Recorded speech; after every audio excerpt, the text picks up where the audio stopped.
este tema que lo he vivido los últimos 6 meses de nuestra vida. Y por eso es que el Señor puso en mi corazón compartir acerca de esto. Porque entendí en este tiempo que la enfermedad, los diagnósticos reservados, realmente no son el problema del cristiano, sino más bien es el temor. La verdadera batalla no está contra la enfermedad, sino que la batalla real es contra el espíritu de temor. Y dice la Escritura en el capítulo 41 del profeta Isaías, versículo 8 al 14, vamos a leer, dice: pero tú, Israel, siervo mío eres, tú, Jacob, a quien yo escogí, descendencia de Abraham, mi amigo. Porque te tomé de los confines de la tierra y de tierras lejanas te llamé, y te dije, mi siervo eres tú, te escogí y no te deseché. No temas, porque yo estoy contigo.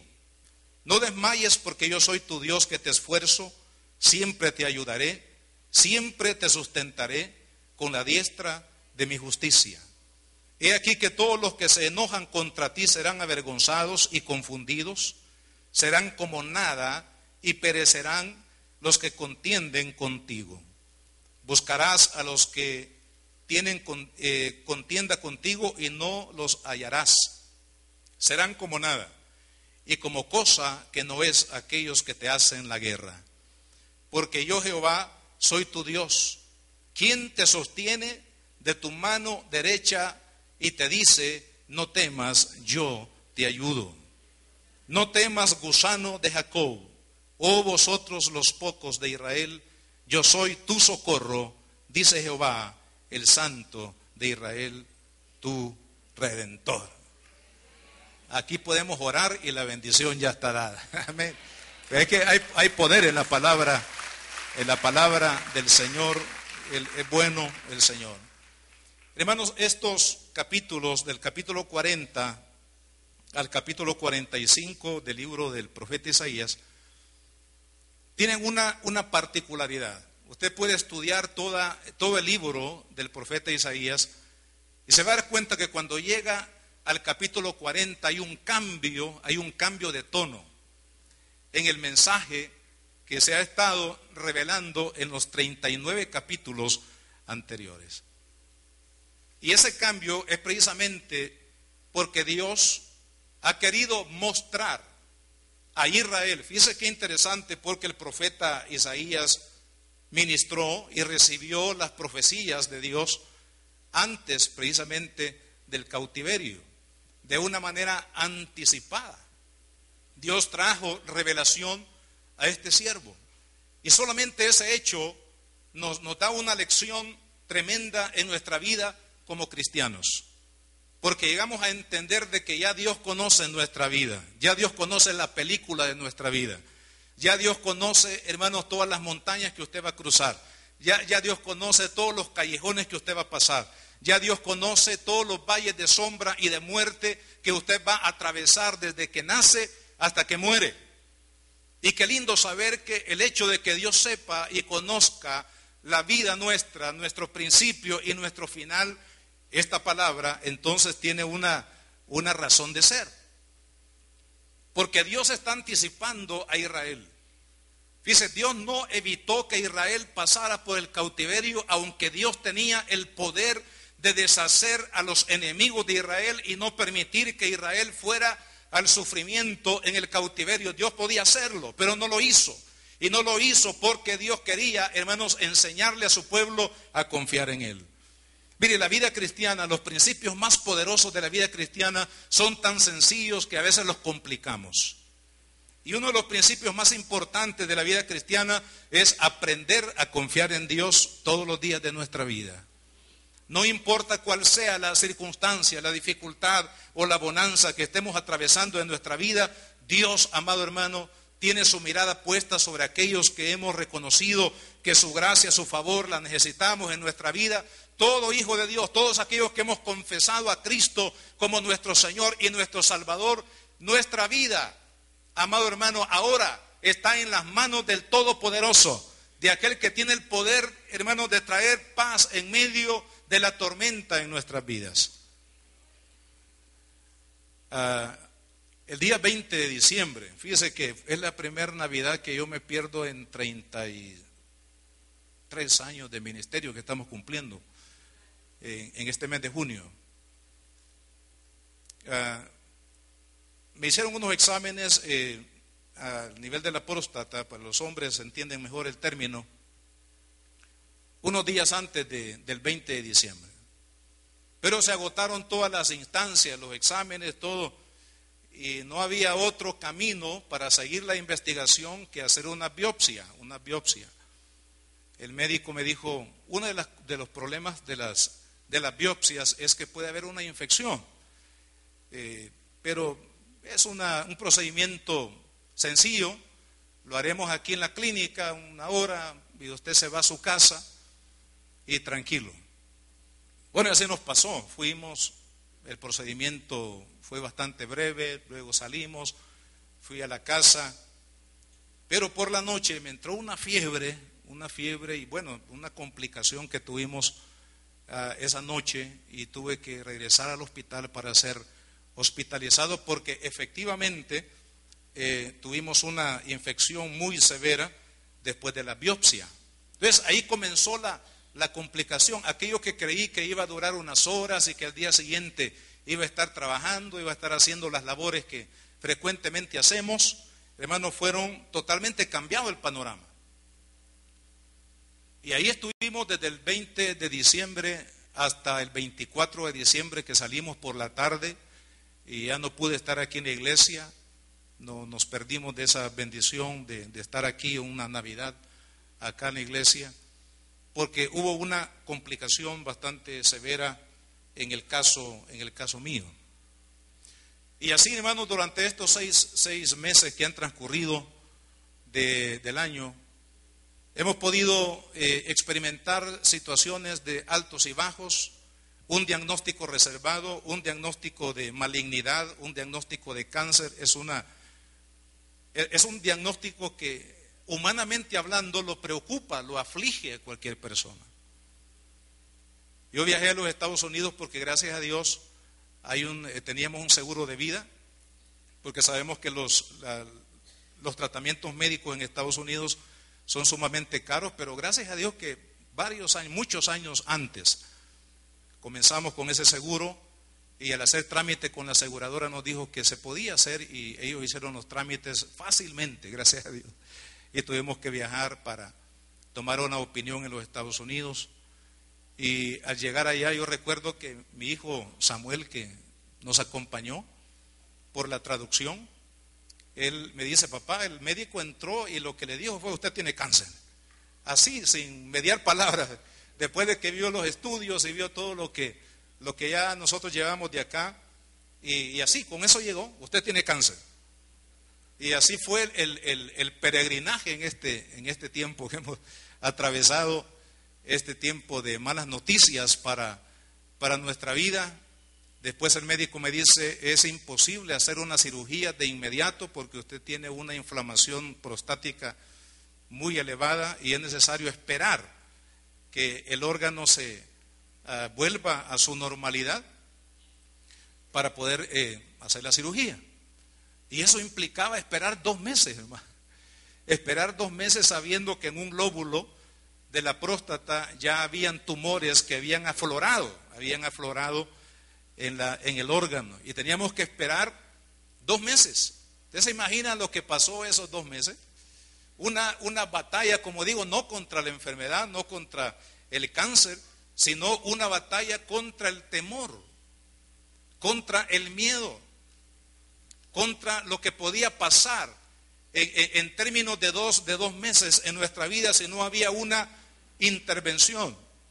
Yo entiendo, hermanos, y es parte de lo que quiero compartir con ustedes en esta mañana, que debemos de entender cómo opera el temor, porque no solamente vamos a necesitar enfrentar el temor por un diagnóstico reservado, no solamente vamos a enfrentar el temor por una quiebra económica que de repente llega a la vida, sino que en cada aspecto de la vida me he dado cuenta, las decisiones de un jovencito, de una señorita, las decisiones de un matrimonio, sea en el área sentimental, en el área del matrimonio, en el área económica, en cualquier área vamos a enfrentar ya tarde o temprano el temor. El temor es una reacción de miedo al enfrentarnos a una situación de peligro o que ponga en riesgo nuestro círculo de comodidad actual. Todo aquello que atente, amado hermano, contra su comodidad actual, como su estado actual de comodidad. Es decir, lo que es la vida rutinaria, lo que usted ya sabe que está puesto en su lugar. Todo lo que atente contra ese círculo de comodidad, entre comillas, que nosotros vivimos diariamente en nuestra vida, en todas las áreas, cuando algo golpea ese círculo de comodidad, la reacción normal de una persona es reaccionar con temor. Temor a perder, temor a qué va a pasar mañana, temor a qué va a suceder. Si yo pierdo esto, si yo tengo que cambiar el esquema de mi vida, si tengo que cambiar el plan que yo había trazado en mi vida, todo aquello que atenta contra el círculo de comodidad actual, hermanos, reaccionamos con temor.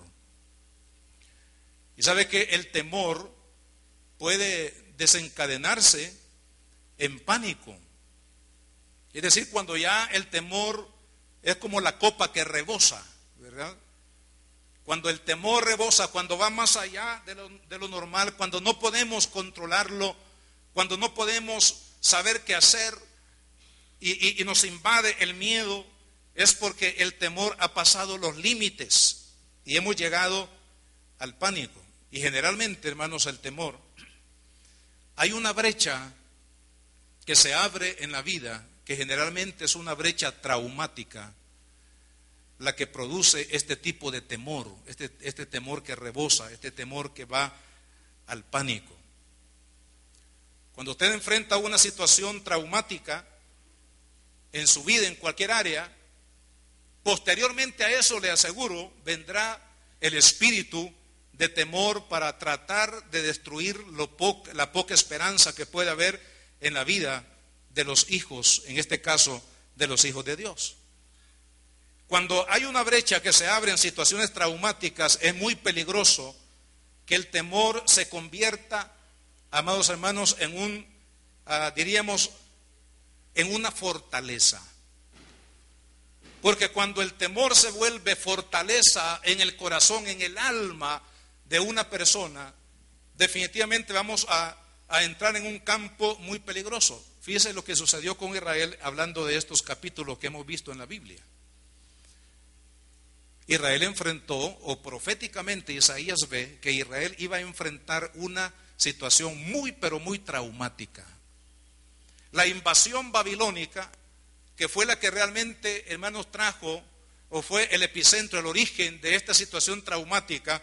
Imagínese usted lo que implicaba la invasión de un ejército enemigo.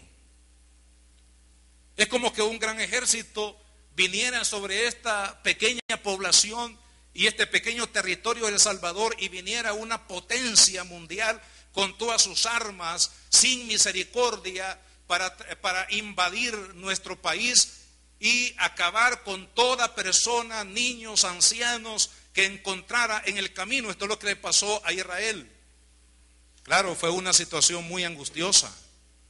Esto representó humillación, representó angustia, representó esclavitud, representó destierro, representó miseria. De repente el rico se volvió miserable, de repente el pobre perdió aún la misma vida. Es decir, fue algo, hermano, que arrasó como un viento fuerte sobre la nación de Israel, y finalmente la muerte. Llevar los tesoros de Israel a una nación pagana, llevar a los jovencitos, los que eran hijos de nobles, llevarlos como esclavos para servir a una nación enemiga. Claro, Israel, hermanos, entró porque como hubo una situación traumática, el espíritu de temor entró en toda la nación de Israel. Cuando hay una situación difícil que enfrentamos en nuestra vida, hay que tener mucho cuidado, porque se abre una brecha en el alma que es posible que entre, hermanos, por ahí lo que la Biblia le llama un espíritu de temor. Vemos en la Biblia un caso, ¿verdad? El caso de, ¿ustedes recuerdan el ejército de Saúl en el tiempo de la conquista?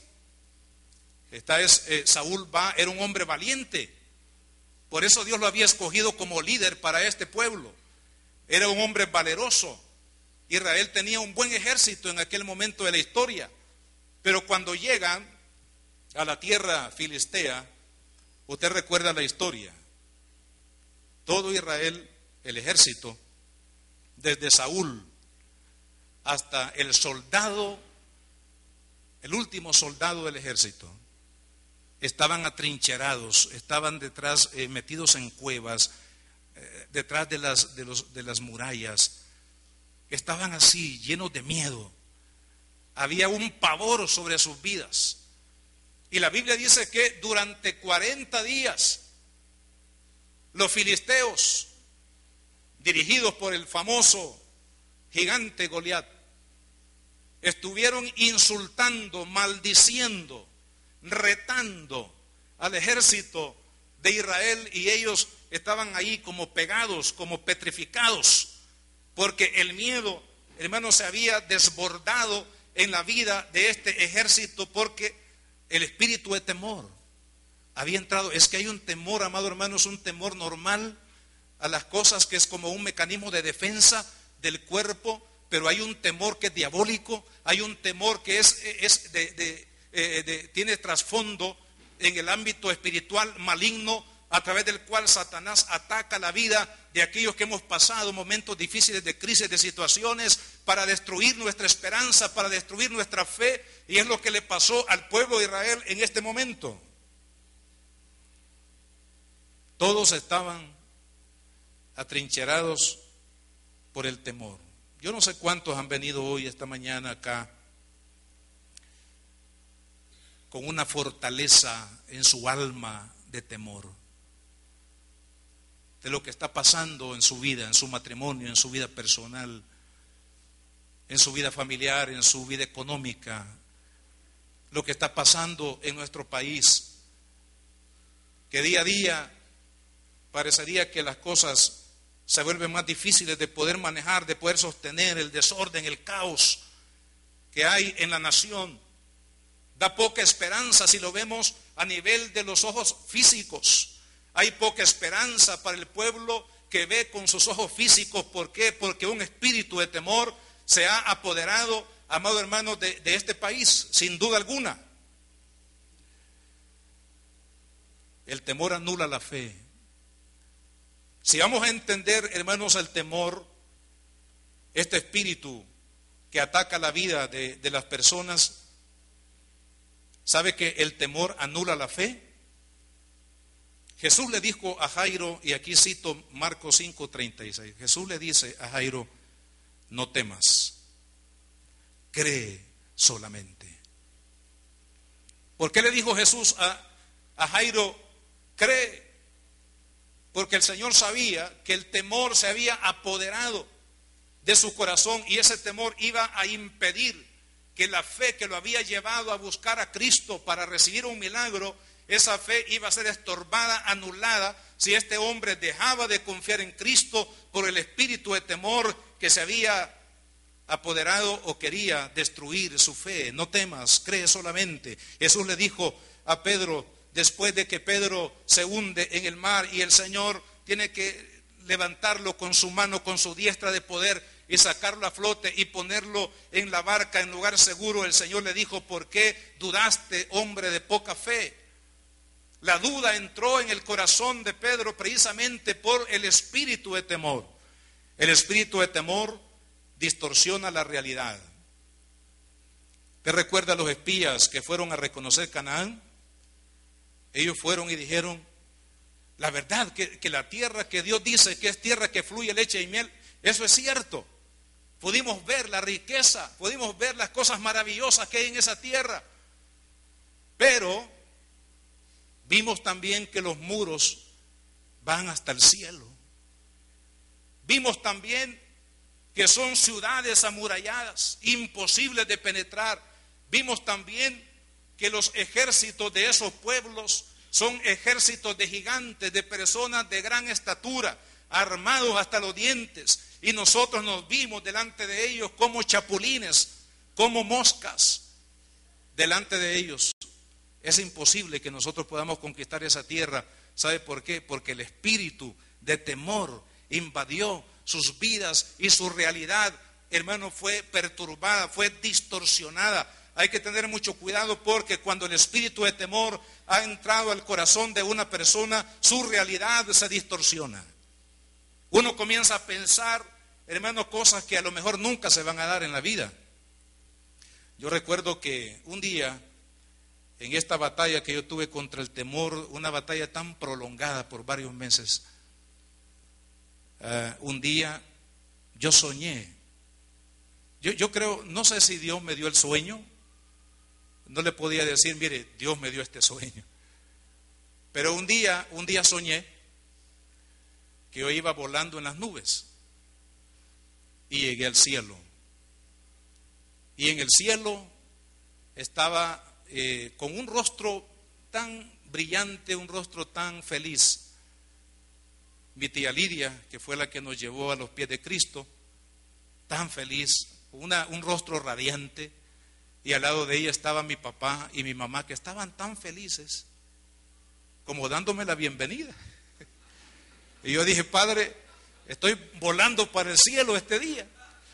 Y sentí tan rico, hermano, ese momento tan especial. No les puedo explicar lo que sentí ese día cuando, no sé si fue visión, fue sueño, no sé, pero lo que sí sé es que cuando el espíritu de temor toca la vida de una persona, su realidad es distorsionada.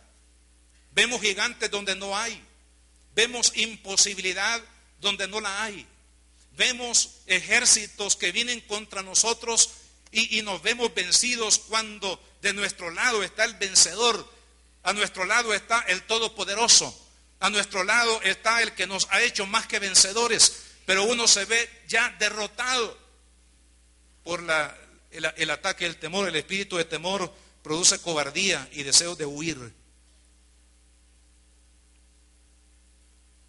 Pablo escribe a Timoteo en la segunda carta y le dice, Timoteo, pelea la buena batalla de la fe. No olvides que la vida cristiana es una batalla. Es una batalla que estamos librando día a día en nuestra vida. Y él le dice, le recuerda y le dice, pelea la buena batalla de la fe. Y le dice, aviva el fuego del don que está en ti. Porque Dios no nos ha dado un espíritu de cobardía, sino de poder, de amor y de dominio propio. Me imagino que Timoteo, de alguna manera, el dardo del temor había hecho un efecto en la vida de este siervo de Dios. Se había desanimado, él tenía un ministerio brillante por delante, pero el temor estaba anulando su capacidad de respuesta a lo que Dios quería hacer en su vida, y eso es lo que hace Satanás. Amado hermano, él lanza el espíritu de temor para producir cobardía y para que abandonemos. ¿Cuántos matrimonios ahora, amado hermano, han sido quebrantados porque el dardo del temor tocó la vida de un esposo y huyó de casa? ¿O cuántas esposas huyeron de casa? ¿O cuántos hijos huyeron de casa? Porque no pudieron hacerle frente a la problemática, a la situación de cualquier tipo que sea. ¿Sabe que el espíritu de temor lo que quiere hacer en nuestra vida es destruirnos a través de la cobardía y el deseo de huir? Pero Dios nos dice en su palabra en esta mañana, algunos de los que estamos aquí reunidos, aviva el fuego del don que está en ti, porque Dios no te ha dado un espíritu de cobardía, sino de poder, de amor y de dominio propio, para que usted y yo sigamos avanzando en nuestra familia. No abandone a su casa, no abandone las responsabilidades de su familia, no abandone a su esposa, no abandone a sus hijos, porque al lado suyo está el poderoso, el que nos ayuda, el que nos da la victoria en medio de cualquier adversidad en nuestras vidas. Dios es el que nos da la victoria. Dios es el que hace producir, amado hermano, ahí donde aparentemente no hay nada que hacer, el Señor nos da esa victoria. Entonces, claro, una persona que está bajo ataque, a través del temor, y que se ha abierto una brecha en su vida, y que el espíritu de temor ha entrado a su vida para causar efectos mortíferos en su corazón, hay que ver cómo salimos de ahí. El espíritu de temor produce angustia y tormento.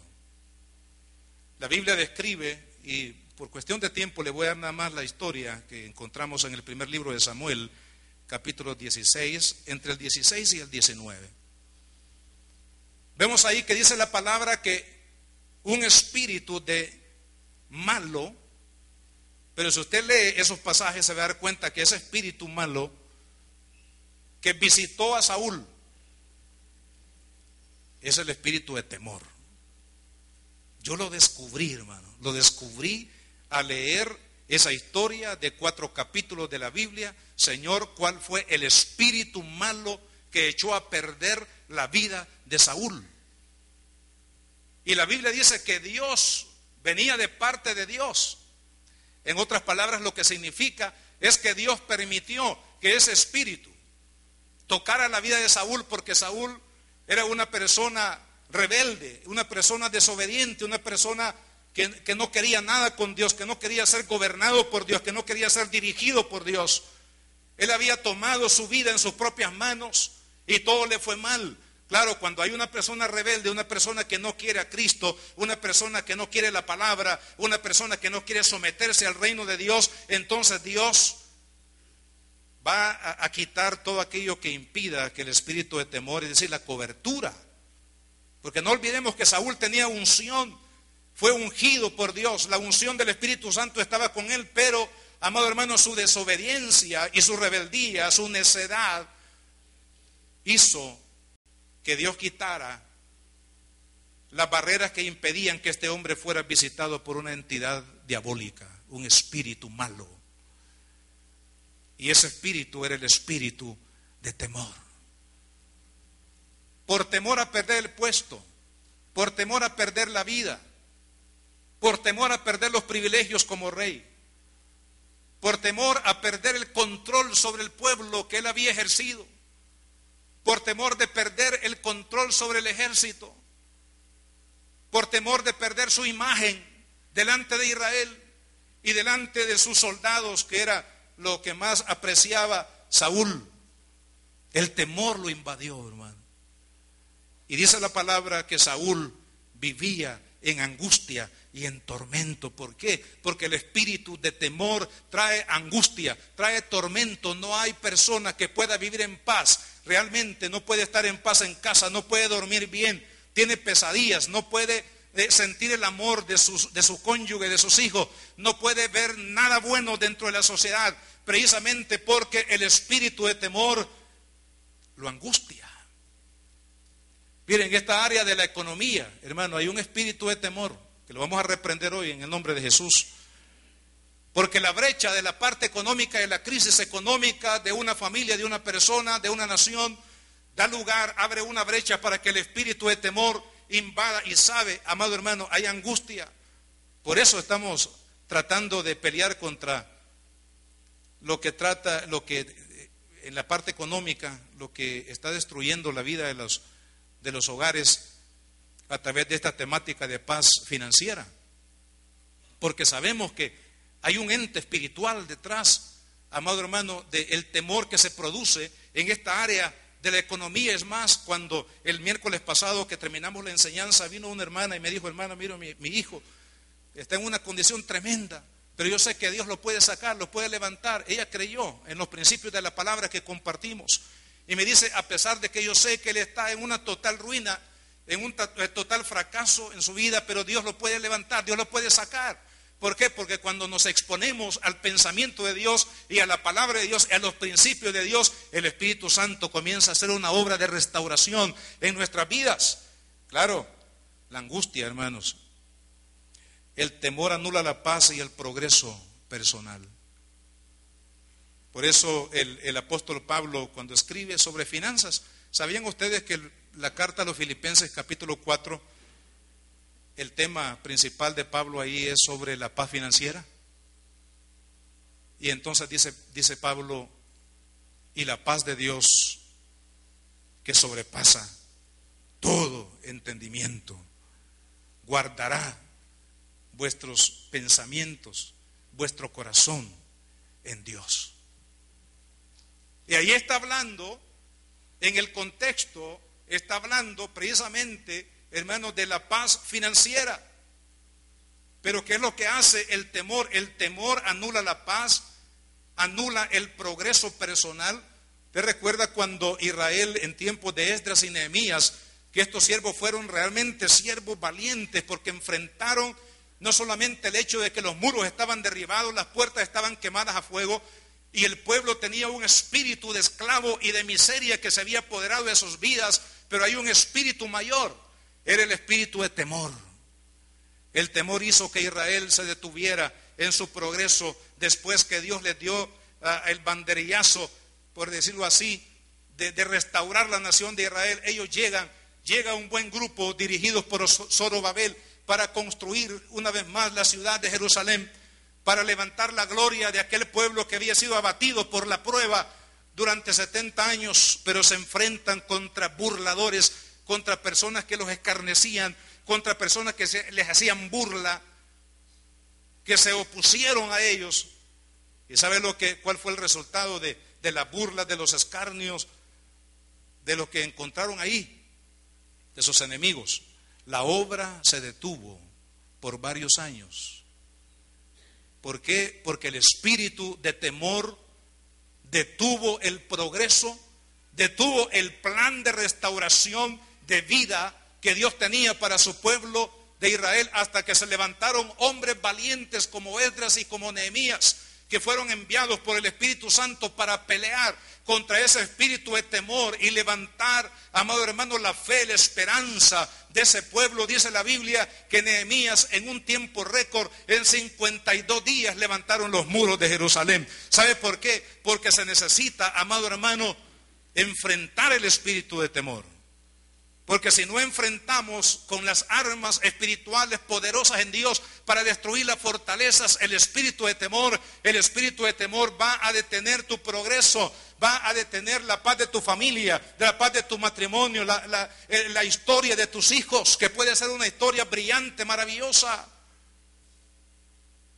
Hemos invitado estos días a una señorita de los Estados Unidos que ha estado compartiendo con nosotros allá en la iglesia de Apopa, con los jóvenes. Una familia donde se comenzó la iglesia Josué hace ya unos 18 años al menos, que se comenzó esa obra. Comenzó en casa de ellos.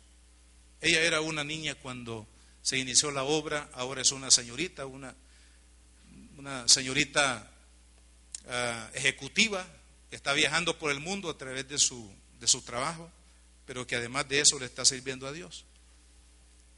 Pero sabe que en el transcurso, vea cómo lo que sucede. A veces, amado hermano, yo me pregunto, algunos cristianos todavía en el ABC de su vida cristiana, pero ya con muchos años de estar en la iglesia, se preguntan todavía, ¿y por qué a mí, Señor? ¿Y por qué me sucede esto? Y soy tu hija, soy tu hijo. Algunos hemos creído que ser cristianos o entrar a las filas cristianas significa independencia del sufrimiento, independencia de la problemática, independencia de las batallas. Creemos que la vida cristiana es caminar sobre la alfombra roja. Ellos entregaron su casa, entregaron su vida, entregaron sus fuerzas, entregaron su dinero, entregaron, como familia, todo lo que tenían para que la obra de Dios comenzara ahí. En el camino, el enemigo atacó la vida de mi hermano Sarnelli, que es el líder de la familia, con una enfermedad que lo sacó, hermano, prácticamente de un tiempo de su vida. Le afectó en su vida como persona, en su vida matrimonial, la vida con sus hijos, porque sus hijos eran pequeños en ese momento, en la salud, en el trabajo, perdió su trabajo, que era un buen trabajo. Ellos tenían cierto grado de solvencia económica, pero todo eso fue atacado. Pero qué lindo saber, después de algunos años, que esta señorita llamada Priscila está predicando la palabra, está llevando el testimonio de que sí se puede salir de todo conflicto en el nombre del Dios todopoderoso. Sí se puede enfrentar a los gigantes, sí se puede derribar las murallas, sí se puede, amado hermano, llevar la bendición de la tierra prometida a nuestra vida. No importa que esté llena de soldados del enemigo, no importa que hayan murallas, no importa que hayan gigantes, pero con nosotros va el gigante de gigantes, Jesucristo, el Hijo de Dios. Para Él no hay nada imposible, nada difícil.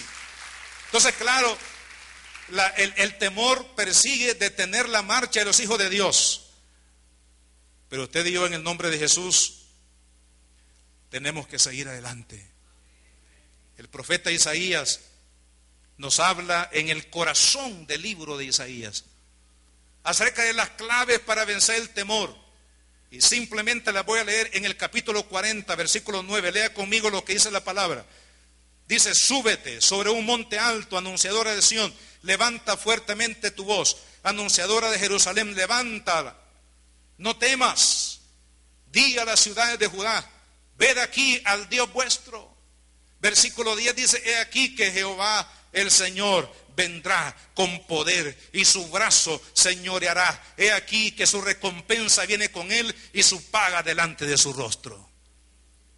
Una clave para vencer el temor es reconocer, amado hermano, que los cristianos no somos religiosos. Los cristianos no estamos siguiendo a un Cristo de estampa. Los cristianos estamos siguiendo a un Cristo de poder, a un Cristo vivo que se levantó entre los muertos, que tiene poder para sanar, para salvar, para liberar, para traer bendición a nuestra vida, a un Cristo poderoso. Por eso la Biblia dice: he aquí que viene el Señor con poder. ¿Quiere usted salir del temor? El poder de Dios.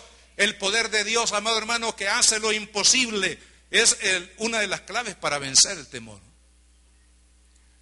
Pruebe el poder de Dios. Usted ha probado el poder de la medicina, ha probado a lo mejor el poder de la economía, tener dinero para enfrentar los problemas. Usted ha probado diferentes fórmulas para poder tener paz en su alma, para salir a flote de su vida, de sus fracasos. Pruebe el poder de Dios. Pruebe la gracia de Jesucristo. Pruebe la gracia de Cristo, pruebe la misericordia de Cristo, pruebe el poder que hay en la sangre del Hijo de Dios, que así como prometió a Egipto, es decir, a Israel en Egipto, así también la sangre de Cristo, como decía mi hermano en este primer culto, Él es el mismo de ayer, de hoy y por todos los siglos. Su sangre no ha perdido poder para obrar milagros en nuestra vida, para protegernos, para levantarnos de la caída, porque para Él no hay nada imposible. La clave de vencer el temor es el poder de Dios. Ante el poder de Dios no hay enemigo, no hay ejército. ¿Sabe cuál es el enemigo más poderoso que enfrenta el ser humano? Es la muerte. Pero mi Cristo la venció cuando murió en la cruz del Calvario, y al tercer día, el primer día de la semana, es decir, un día domingo como este, el Señor dejó la tumba, se levantó con poder y venció, dice la palabra, al último enemigo del hombre, que era la muerte. Cristo la venció. ¿Por qué? Porque Él es el poder de Dios. Él es el que ha revelado la gloria de Dios y el poder de Dios a nuestra vida. Amado hermano, pruebe el poder de Dios. Visitamos esta semana a varios hermanos que están enfermos y visitamos a la hermana Margarita de Morales. Hermano, ver ese cuadro es sumamente difícil.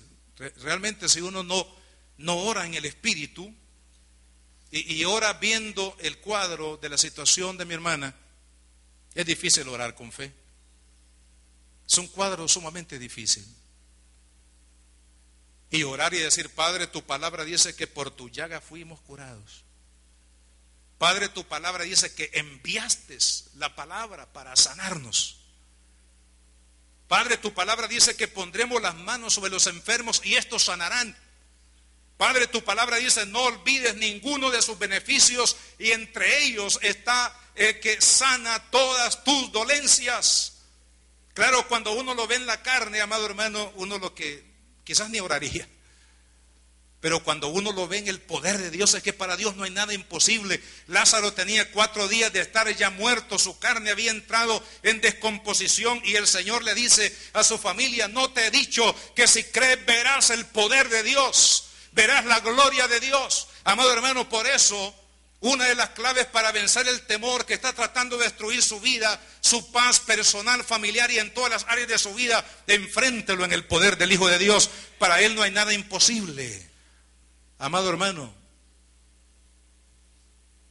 me ha tocado batallar con este espíritu. A veces no he podido dormir, especialmente antes de la cirugía. No podía dormir, me dormía tan tarde, en la madrugada, temprano, tenía los ojos abiertos como que había dormido unas 10 horas, no podía dormir. Había una ansiedad, una angustia en mi corazón. Yo sabía que no era el problema de la enfermedad, sino era el problema del temor. El espíritu de temor. ¿Y cómo lo hemos combatido? Con el poder de Cristo. Señor, tú eres más grande que el temor. Señor, tú eres más poderoso que los cánceres complicados que hay en el mundo. Señor, tú eres más poderoso que la miseria que azota, la crisis, la quiebra económica que hay en todas las naciones del mundo. Tú eres poderoso, Señor amado. Para ti no hay nada imposible, amado hermano. El espíritu de temor solamente se va a ir ante el poder de Jesucristo. Cuando usted toma la autoridad en el nombre de Jesús y echa fuera el temor, como le dijo Pablo a Timoteo, Dios te ha dado un espíritu de valentía, te ha dado un espíritu de poder, te ha dado un espíritu de dominio propio para echar fuera todo temor de tu corazón. El temor se irá. Hoy recibimos una llamada allá en la iglesia de Apopa que algún muchacho por ahí fue a poner una marca, le llaman la marca de una mar ahí en la puerta de la iglesia. Yo le dije al hermano, ¿sabe lo que hay que hacer? Hay que pintarlo y borrarlo en el nombre de Jesucristo, porque es más poderoso aquel que nos llevó ahí para que predicáramos su gloria, para que predicáramos su nombre, para que predicáramos su palabra. Es más poderoso que cualquier clica, es más poderoso que cualquier organización humana que atente contra el proyecto de Dios, porque ese no es un proyecto mío. La iglesia no es un proyecto de hombres, la iglesia es el proyecto de Dios, es el proyecto de Jesucristo, y Él la va a defender, y el poder de Dios va a defender la obra de Dios, y Él se va a levantar para traer victoria a su pueblo. Amado hermano, el poder de Dios es su gran recurso. Segundo, y aquí terminamos, vamos a dejar lo demás para otro día. El capítulo 41:10 que hemos leído dice: no temas porque yo estoy contigo, no desmayes porque yo soy tu Dios que te esfuerzo. Siempre te ayudaré, siempre te sustentaré con la diestra de mi justicia. ¿Sabe qué es lo que más se aprecia cuando estamos en una crisis? La compañía. El saber que hay un pueblo como este, y aprovecho para darle gracias a todos ustedes, que hay un pueblo orando, y ahí está la compañía a través de la oración, de una llamada. Hermano, no lo puedo ver, pero el Señor está con usted y estamos orando con usted. El tener la compañía de la familia, la nieta, es un bálsamo, hermano, no se imaginen, un bálsamo tremendo para mi vida, saber la oración de los siervos, la oración de los pastores, saber que alguien está contigo en la batalla, poder sentir a alguien que está contigo en la batalla que tú estás librando. Eso es una tremenda bendición, es una clave para vencer. Por favor, no permita que el enemigo lo aísle. Hay personas que se van de la iglesia cuando entran o son atacados por el espíritu de temor, se van de la iglesia, se van de su familia, se aíslan, entran en un encierro. Y sabe lo que está haciendo es dañando, es volviéndose más vulnerable a la obra del enemigo. ¿Qué es lo que tenemos que hacer? Saber, amado hermano, en primer lugar y sobre todo, que tenemos la compañía de Cristo, que Él está contigo. No importa cuál sea el plan del enemigo, no importa cuál sea la situación adversa que usted esté pasando en este momento, no importa la quiebra, hasta dónde ha llegado. A lo mejor usted dice, ya no tiene respuesta, no tiene solución esta situación. Yo le digo en esta hora, no temas porque Dios está contigo. Y si Dios está contigo, hacemos mayoría en el nombre de Jesucristo. Él te va a ayudar, su presencia te va a socorrer, su gloria va a traer bendición a tu vida. Él te va a levantar del polvo, Él te va a dar lo que no podemos encontrar en ningún otro lado. La compañía de Cristo es maravillosa, hermano. No lo podemos comparar con la compañía de un ser amado, aunque es linda. Mi amada esposa en estos 6 meses de batalla y nuestra familia han estado conmigo.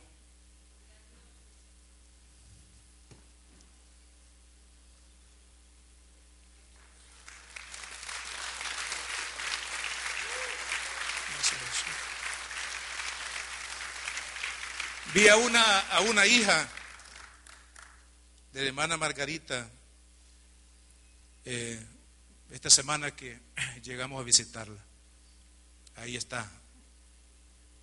Renunció a su trabajo, a sus actividades. Una señorita. Y ahí está al pie de batalla, al lado de su mamá, cuidándola, orando, buscando el favor de Dios y la voluntad de Dios ahí en su vida. Eso es valioso. Eso es hermoso, saber que Cristo está con nosotros, mi hermano. No olvide eso. No importa cuán grande sea su problema, Jesús que está con usted es más grande que todo problema y que toda enfermedad. Amado Padre, te damos las gracias, Señor, por estar con nosotros en esta hora. Quiero pedir a mis hermanos que han sido asignados para repartir los elementos de la cena del Señor que pasen, por favor.